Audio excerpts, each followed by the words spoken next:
करे लोहे पत्तो गई मरुत्तर। सरदार शहर के सन 2022 के इस प्रवास में आज मैं राजेंद्र विद्यालय में आया हूँ और जिस विद्यालय में मैंने संभवतः करीब 6 वर्षों तक अध्ययन किया था और बचपन जिस विद्यालय में अध्ययन की दृष्टि से बीता था वह विद्यालय का स्थान तो बदल गया है। जब मैं पढ़ता था तब ये विद्यालय उधर समाश्रिया उधर के उधर पास होया करता था। बाद में यह संस्थान उधर शिफ्ट हो गया है। मैं पढ़ता था तब उधर होता था। तो संस्था विद्यालय बदली है, स्थान बदला है, बिल्डिंग बदली है, संस्था तो वो प्रधान भाई जी का ऑलरेडी है जमीन आपका परिवार की दी गई। तो मैं जब पढ़ता था तो श्री रेवंतमल जी भाटी हेडमास्टर हुआ करते थे और प्रहलाद जी सेकंड हेडमास्टर के रूप में संभवतः वे हुआ करते थे और भी अनेक अध्यापक मास्टर जी गोवर्धन जी एक हुआ करते थे। तो विजपाल जी मास्टर जी जो पृथ्वी इनके पिताजी विजपाल जी हुआ करते थे और भवनलाल जी शर्मा आज भी है वो भी अध्यापक राजेंद्र विद्यालय में हुआ करते थे। और मुझे स्मृति हो रही है, स्मृति में कोई भूल न हो तो अनेक बार मॉनिटर के रूप में सेवा देने का मौका मिला था। कभी कक्षा प्रतिनिधि के रूप में भी नियुक्त होने का मौका मिला था। और जब मैं 4वीं कक्षा में मैं आया था तो हमारे कक्षा अध्यापक विजपाल जी मास्टर जी हुआ करते थे। तो नया सत्र प्रारंभ हुआ और मॉनिटर की नियुक्ति या चुनाव होना था। विजपाल जी मास्टर जी कुर्सी पर बैठे और सीधी घोषणा कर दी कि इस 4वीं क्लास का मॉनिटर मोहनलाल दुगड़ रहेगा। तो ऐसे विद्यालय में रहने का मॉनिटर के रूप में भी रहने का अवसर मिला था। खैर यह तो एक व्यवस्था की बात है, परंतु एक विद्यालय जहाँ एक ज्ञान मिलता है उसका अपना एक किसी रूप में संबंध हो जाता है। विद्या अर्जन के लिए यह बचपन का समय होता है और इस अवस्था का अच्छा उपयोग ज्ञानार्जन में किया जाना चाहिए। अब तो विद्यार्थी आज ये मैं पढ़ता था वो तो 48-49 वर्ष पुरानी बात हो गई है। अभी भी जो विद्यार्थी पढ़ते 1967 से 72 तक 1967 तो विद्यार्थी में ज्ञान भी बढ़ना चाहिए और ज्ञान के साथ अच्छे संस्कार भी आए। वह विद्यालय एक तरह से सफल विद्यालय है जो अपने विद्यार्थियों में ज्ञान का विकास और अच्छे संस्कारों का निर्माण इन दोनों में सफल हो जाता है। कोई भी विद्यार्थियों को शारीरिक विकास भी चाहिए, इन सब विकासों में सफल हो जाए तो विद्यालय संभवतः एक सफल विद्यालय हो सकता है। तो आज विद्या का तो महत्व है, वो तो शाश्वत बात हो सकती है और साथ में वो अच्छे संस्कार, नैतिकता, अहिंसा, नशा मुक्ति, संयम, ये संस्कार भी विद्यार्थियों में रहने चाहिए। मैं 3 प्रतिज्ञाएं बता रहा हूँ। पहली प्रतिज्ञा की भाषा है मैं सद्भाव पूर्ण व्यवहार करने का प्रयत्न करूंगा। यानी जाति, संप्रदाय, दल आदि के आधार पर हिंसा, मारकाट, हत्या इसमें भाव नहीं। दूसरी प्रतिज्ञा इसकी भाषा मैं यथासंभव ईमानदारी का पालन करूंगा। जहाँ तक हो सके आदमी को बेईमानी में नहीं जाना चाहिए। नैतिक विद्यार्थी बैठे हैं, ये विद्यार्थी तो जो ये प्रतिज्ञाएं मैंने बताई है, ये प्रतिज्ञाएं कैसी लगी, अच्छी लगी या कैसी लगी? तो प्रतिज्ञा दे सकते हो, बोलोगे? बोलिए मैं सद्भाव सद्भावपूर्ण व्यवहार करने का प्रयत्न करूंगा। मैं यथासंभवतया ईमानदारी का पालन करूंगा। अब तीसरे में मैं अपने जीवन में कभी भी मदिरापान नहीं करूंगा, यानी शराब नहीं पीऊंगा।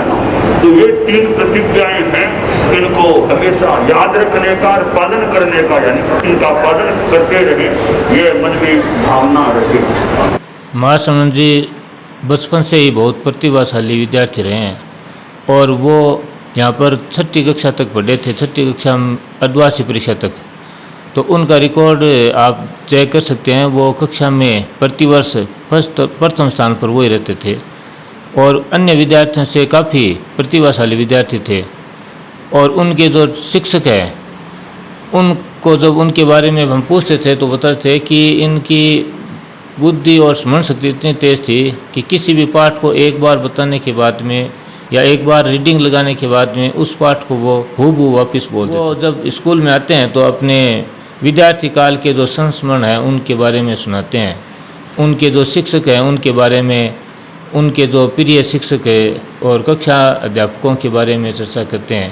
अभी जो पीछे अब कल आए थे तो उन्होंने बताया कि रिछपाल सिंह जी मेरे कक्षा अध्यापक थे और उन्होंने मेरे को कक्षा का मॉनिटर बनाया था। तो वो सभी अध्यापकों को और अपने साथी विद्यार्थियों को बहुत याद करते हैं और उनके प्रति बहुत श्रद्धा भाव है।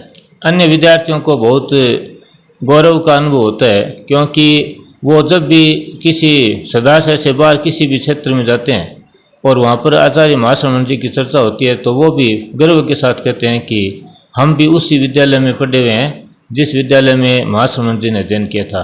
तो हर विद्यार्थी जो महाश्रमण जी के समय में और उसके बाद इस स्कूल के जो स्टूडेंट रहे हैं उन सबको गर्व महसूस होता है। हम राजेंद्र विद्यालय में 6ठी क्लास में साथ थे और महाश्रमण जी ने 6ठी क्लास पूरी पास नहीं की थी, बीच में उन्होंने दीक्षा ले ली थी। उनकी याददाश्त उस टाइम पे बहुत तेज थी। हमको धर्म के विषय में, तेरापंथ धर्म के विषय में किसी भी तरह की कोई जानकारी नहीं थी उस टाइम, परंतु महाश्रमण जी ने बहुत सी चीज़ें उस टाइम याद कर ली थी।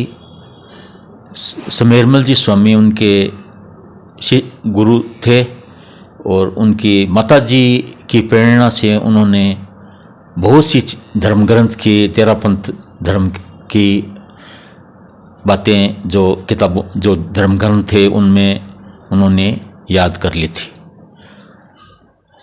हम एक क्लास में एक ही बेंच पर पास पास बैठते थे।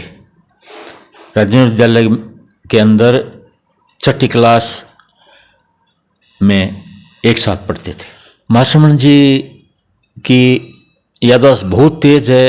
आज भी वो हमसे मिलती हैं तो बहुत मतलब सुंदर मुस्कुराते हैं क्योंकि उनको पता है और वो नाम से भी उनको, मेरे को वो बुलाते हैं। उनको मेरे को मतलब इतना मतलब किया कि स्नेह हमारे ऊपर है उनका कि जिसकी कोई सीमा नहीं है। उन्होंने जो त्याग, तपस्या, परिश्रम किया है वो हर आदमी के बस में नहीं है।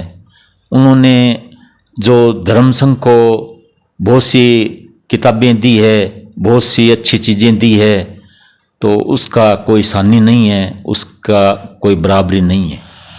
मैं अपने को बहुत सौभाग्यशाली मानता हूँ कि मैं उनके साथ पढ़ा, एक ही कक्षा में और एक ही बेंच पर हम साथ साथ बैठते थे। और मैं ज़्यादा क्या बताऊँ, उनका जो बचपन था वो बहुत ही मतलब सुंदर था। और अभी वो अपने घर पर पधारे थे तब उन्होंने वो बोल रहे थे कि मैं कक्षा में भी मतलब मॉनिटर था। 4थी क्लास में हमारे गुरुजी रिछपाल जी थे तो उन्होंने मुझको ही मॉनिटर चुना। तो वो मतलब बहुत ही मेधावी छात्र थे। इससे बड़ा और मेरा गर्व क्या हो सकता है। हम दोनों साथ साथ पढ़े, और भी छात्र करीबन 60 छात्र हम एक कक्षा में थे। तो मैं इससे और बड़ा अपना मतलब सौभाग्य क्या समझूं। हम दोनों साथ साथ पढ़ते थे और साथ एक बेंच पर बैठते थे। इससे ज़्यादा मैं अपना सौभाग्य क्या समझूं। उनका नाम मोहन दुग्गड़ था और वो लगभग मेरे समीप की सीट पर ही बैठते थे। उस सीट पर हम 4 जन बैठते थे प्राय। तो ये उनका जो वैराग्य भावना है वो शायद तो हमारे 6ठी क्लास में जब पढ़ते थे उस टाइम में उनके वैराग्य भावना आ गई। वो कभी कभी क्या है, जो वैराग्य के लक्षण होते हैं उनमें वो आ गए। एकदम सिंपल, न किसी से बोलना न किसी से चलना, अपने रास्ते जाना अपने रास्ते आना। उनमें वैराग्य भावना तो ऐसे उनमें दिख रही थी। वो अपने स्वयं के जो केस है वो हाथ से उठा के और तुरंत झट से वो टेबल की डेस्क में डाल लेते। तो कई लड़के उनकी शिकायत करता है, माल उपाड़ता है, माल उपाड़ के देखिए टेबल में डाल लेता है। तो वो पवन जी गुरुजी थे, वो क्लास टीचर थे। वो भी ज़्यादातर सीरियस ही रहते थे। वो ज़्यादा बच्चों से वैसे मजाक मजुक नहीं करते थे। बाकी हंसमुख स्वभाव के अच्छे थे वो भी। तो वो कहते, मोहन तो क्या करता है यहाँ पे, क्या करना है तेरे को, ये ऐसा क्यों कर रहा है। तो वो कभी बोलते नहीं। जो ही दोपहर का समय होता वो अपना गृह कार्य जो भी दिया होता वो करके बस वो अपना सिंपल हो जाते। उसके बाद वो घर जाते तो अपने सीधे पार्टी उठाए अपने बचते और घर ही चल जाते। किसी से बीच में किसी से बोलना चालना उनका ऐसा स्वभाव नहीं था। स्वभाव में एकदम सद्भावना थी। अच्छा, उनसे किसी के साथ बोलना चालना नहीं था। वो अपने आप में धुन में मस्त थे। पढ़ाई में भी काफ़ी होशियार थे वो। तो पढ़ाई में भी काफ़ी होशियार थे। अध्यापकों का भी वो लोग काफ़ी आदर करते थे। उनके ये जो मेरे को लगता है जो वैराग्य भावना है उनको उस बचपन से ही उनके अंदर आ गई थी। तो जब देखते तो वो किसी प्रकार का उनमें यह जो बालकपन था ऐसी कोई भावनाएं नहीं थी। जो बालक भाई अपने इस अवस्था में करते हैं तो ऐसी उनके नहीं थी। वो अपने सिंपल काम, जाना आना, सिंपल रास्ता, अपने रास्ते जाते अपने रास्ते आते, पढ़ाई में होशियार थे। अपने अंदर ही खोए रहते थे, अपने अंदर ही ध्यान में ही रहते बस वो अपने ध्यान में मस्त रहते थे। उनमें चंचलता नटखटता कोई तरह की बात नहीं थी। वो तो केवल बस अपने वो पढ़ाई में था। फिर उनका पढ़ाई से भी मन मेरे को लगे हट गया और वैराग्य में बढ़ गया। तो शायद 6ठी क्लास में मेरे हिसाब से पूरी की या नहीं की मेरे को थोड़ा ध्यान नहीं है। बाकी शायद तो 6ठी के बाद तो बिल्कुल हमारे साथ नहीं पढ़े। भाई मैं तो उनसे यही कहता हूँ महाराज, वो अपना जो ये हमारी जो है वो करने के बाद में मैं उनसे हाथ जोड़ के नंबर करता हूँ, विनम्र करता हूँ। साहब मैं अभय कुमार बंसाली जो आपके साथ पढ़ा हूँ, तो वो एकदम मधु मुस्कान के साथ हंसते हैं और मेरे को जय भावना बोलते हैं। माँ सरस्वती का अपने जिह्वा पे विराजमान करके और आज एक विश्व विख्यात गुरु हुए हैं। इसलिए मैं सरस्वती पूजा कर रही हूँ। या दे दो तो सारे देवा आज बधाई पधारो सा पधारो ने मानंदन करा सगला अभिनंदन महोत्सव विद्यालय में। का आशीर्वाद इतना था कि एक ऊपर का तला अभी हमने निर्मित किया 3 साल पहले, जिसको अगले वर्ष से हम आचार्य महाशरमण पब्लिक स्कूल नाम देकर शुरू करने जा रहे हैं। श्रमण जी के चरणों में वंदन करता हूँ, प्रणाम करता हूँ। राजेंद्र विद्यालय के इस पावन प्रांगण में आज मेरा सौभाग्य है, गुरुदेव ने जहाँ शिक्षा प्रारंभ की और उस प्रारंभिक शिक्षा के सहारे गुरुदेव ने पूरे संसार को संदेश दिया। उन गुरुदेव के चरणों में उसी विद्यालय के प्रांगण में, पावन प्रांगण में मुझे वंदन करने का मौका मिला और वो भी गुरुदेव के जन्म दिवस की पूर्व संध्या के ऊपर। इससे बड़ा सौभाग्य मेरा कभी जीवन में हो नहीं सकता है। मैं पालिका उपाध्यक्ष की हैसियत से वंदन गुरुवर का, मुस्लिम समाज का नुमाइंदा होने की हैसियत से और वंदन उस माटी के लाल को जिसका मैं आपके जन्मस्थली का पड़ोसी हूँ, मेरा परिवार साहिल परिवार भी आपके चरणों में वंदन करता है। गुरुवर, हमेशा किताबों में ये पढ़ा था कि व्यक्ति जहां पैदा होता है उस माटी का कर्ज कभी उतारा नहीं जा सकता, लेकिन आपने जो मार्ग चुना, जो मानव कल्याण के लिए जो रास्ता अपनाया, मैं दावे के साथ कह सकता हूं माटी का कर्ज आप पे नहीं है, कर्जदार हुई है माटी जिसपे आपने जन्म लिया।